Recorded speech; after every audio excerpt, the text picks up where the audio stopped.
অনিয়ম এবং দুর্নীতির কারণে সম্ভাবনা থাকা সত্ত্বেও বিকশিত হয়নি দেশে ইসলামী ব্যাংকিং ব্যবস্থা, যে ক্ষেত্রে বড় উদাহরণ ইসলামী ব্যাংক বাংলাদেশ।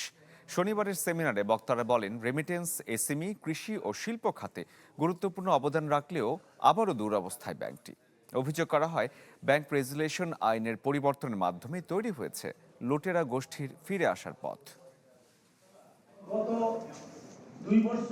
রাজধানীর সিরডাপ মিলনায়তনে দেশের ব্যাংকিং খাতের সংকট ও সম্ভাবনা নিয়ে সেমিনার, যেখানে বক্তারা বলেন 2010 সালের পর থেকে রাজনৈতিক ও কর্পোরেট প্রভাবে ব্যাংক খাতে বেড়েছে অনিয়ম। একই গোষ্ঠীর হাতে কেন্দ্রীভূত হয়েছে বিপুল ঋণ।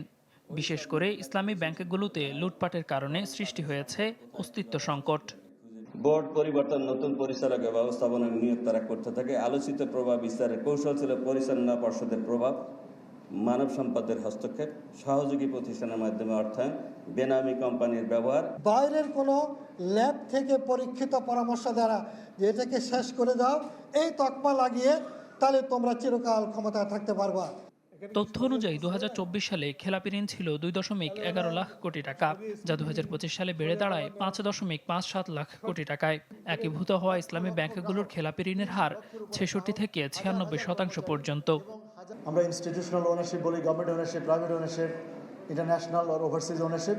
এটার নাম হচ্ছে পলিটিক্যালি ইঞ্জিনিয়ার্ড ওনারশিপ, মানে রাজনৈতিকভাবে ইঞ্জিনিয়ারিং করে মালিকানা পরিবর্তন।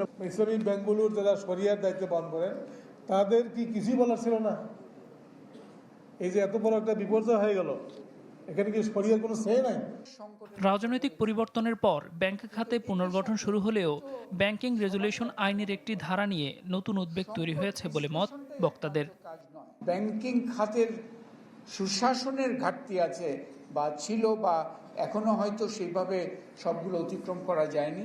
অন্যায় করে যদি কেউ পার পেয়ে যায় তাহলে অন্যায় আরও উৎসাহিত হয়, এবং আমাদের এখানে মনে হচ্ছে যেন পার পেয়ে যাচ্ছে, এবং পার পেয়ে যাবেই না, শুধু তাদেরকে পুনর্বাসনের প্রচেষ্টা চালানো হচ্ছে।